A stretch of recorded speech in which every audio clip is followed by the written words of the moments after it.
नमस्कार दर्शक बंधु आज हूँ शुक्रवार डिसेम्बर मास 5 तारिख आसतु आज टॉप 20 खबर उपरे नजर पकेबा ता पूर्व चैनल को नुआकारी आसते चैनल सब्सक्राइब कर रखु पाखरे आसुवा बेल आइकन को ऑन करी रखु प्रतिदिन यही न्यूज वीडियो सर्वप्रथमे आपण को स्क्रीन ले देखि पारिबे। आसतु गुरुत्वपूर्ण खबर गुड़िक उपरे नजर पकेबा। प्रथम खबरटी आसला अष्टमतम वेतन कमिशन को पई आसिला नुआ अपडेट जानतु केबे हेबो लागू पेंशन भोगी पई एक खुशी खबर। केंद्र सरकार नवेम्बर 2025 रे अष्टम वेतन कमिशन को पई गठन करथिले एवं एहार सर्वाधिक सदस्य बोली अनुमोदन करथिले। सेबेठारु सारा देश रे लक्ष लक्ष धरी कर्मचारी एवं पेंशन भोगी पई आशा करिसंती जे दरमा किंबा पेंशन वृद्धि पाई उत्साहित अपेक्षा करिसंती। यह 18 मास समय देइसंती। विशेषज्ञ करी अनुଯାयी कमिशन साधारण 18 ने 24 मास माध्यम रे यह सुपर प्रस्तुति होबो बोली सूचना मिलिछि।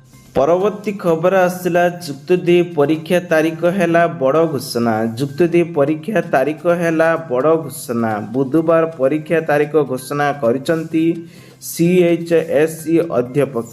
फेब्रुआरी 18 जुक्त 2 परीक्षा आरंभ हेब।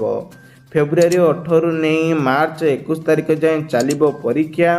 मोट 4,07,037 जन परीक्षा देबे बोली 1,350 केन्द्र रे परीक्षा केन्द्र हेब।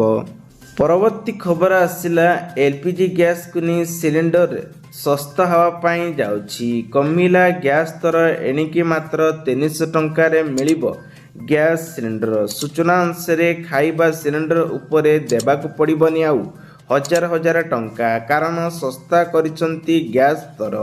हाँ आज्ञा पुणी थरे एबे सस्ता अर्थात एणिकी 300 टंका रे मिलिबो गैस सिलिंडर कथाटी एबे संपूर्ण भाव में ओडिशा रे एबे घुरी बुलुछि। आसाम रे मुख्यमंत्री हेमंत विश्व शर्मा मंगलवार डिसेम्बर 2 तारीख रे घोषणा करी कहिसंती जे राज्य रे लक्ष लक्ष धारी प्रति सिलिंडर एबे 300 टंका रे रंधन गैस बुकिंग करी वास्तव रे पर्यंत रे पाई परिबे। परवर्ती खबर आसिला पाणीपाग को नहीं बड़ खबर। यही सब जिले में घन कुहुड़ी देखा मिली। पाणीपाग विभाग पक्षर सतर्क सूचना जारी करिसंती। जिला गुड़िक रही झारसुगुड़ा कोरापुट अनुगुल जिले में घन कुहुड़ी देखा मिलिबो। सूचना अनुसार अधिक मात्रा जिले में यही सब जिले में वर्तमान जारी करिसंती पाणीपाग विभाग। हल्का धरण वर्षा रहिबो गजपति रायगड़ा कोरापुट बलांगीर कंधामाल बरगढ़ संबलपुर सुंदरगढ़ झारसुगुड़ा जिले में हल्का धरणर वर्षा होबली एवं कुहुड़ी मध्य रहियो बोली सूचना दैछंती। परवर्ती खबर आसला ई छात्रवृत्ति पई सरकार जारी कले नुआ SOP मिलिबो हितकारी को टंका। मेधावी छात्र छात्री पई प्रयोजन योजना एवं स्टाइपेंड असिस्टेंट आरंभ करिसंती। डेबिट माध्यम रे छात्रवृत्ति को नहीं प्रदान करा दिबो। छात्र छात्री अकाउंट को जीवो टंका। ई स्कॉलरशिप जुआरे लाभ पाया परे उक्त शिक्षानुष्ठान छाड़ी कौनसी नूतन कॉलेजर योग्य दियंती तेबे नुआ अनुष्ठान रे प्रथम वर्ष पई छात्रवृत्ति पई योग्य हेबे नै बोली कहा जायछि। नूतन अनुष्ठान रे बळका ऊपर थिबा से द्वितीय वर्ष पई एही छात्रवृत्ति पाई परिबे। परवर्ती खबर आसिला बजार रे मिलुछि पोला पोला नकली मेडिसिन। 4 वर्ष हेलानी 166 नकली औषध चिन्हट करा जायछि। बजार रे बुलुछि पोला पोला नकली मेडिसिन। 4 वर्ष रे चिन्हट हेलानी 166 नकली मेडिसिन। आहुरी 338 निम्न माध्यम रे मेडिसिन चिन्हट करा जायछि। गत 4 वर्ष रे 2.5 कोटी अधिक लोकर नकली मेडिसिन जबत करिसंती सरकार। विधानसभा रे स्वास्थ्य मंत्री निम्न उत्तर ए तथ्य सामना को आस्तिबार सूचना मिलिछि।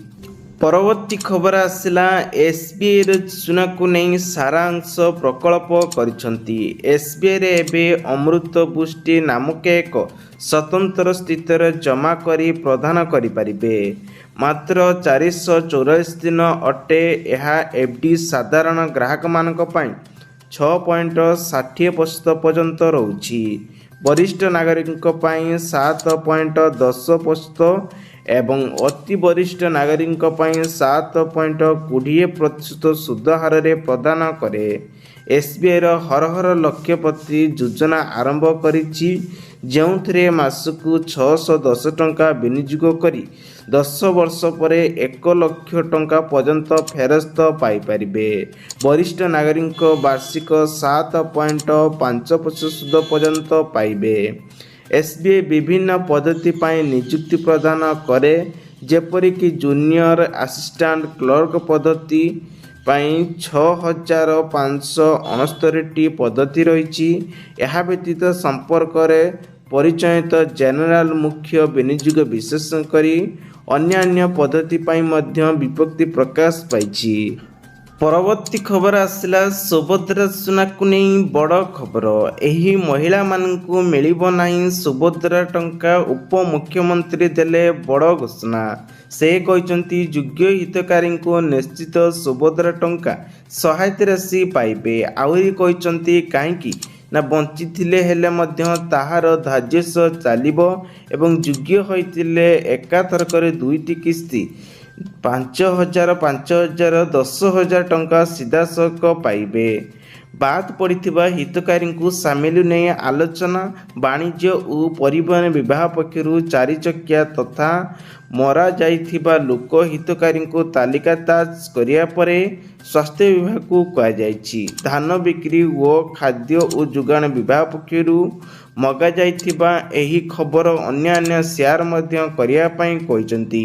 ପରବର୍ତ୍ତୀ ଖବର ଆସିଲା କେନ୍ଦ୍ରାପଡ଼ା ଜିଲ୍ଲାରେ କିଷାନ କଂଗ୍ରେସ ପକ୍ଷରୁ ଚାଷୀ ଓ ଚାଷକୁ ନେଇ ସମସ୍ୟାକୁ ନେଇ ମୁଖ୍ୟମନ୍ତ୍ରୀ ଉଦ୍ଦେଶ୍ୟ ଦାବିପତ୍ର ଦେଇଛନ୍ତି।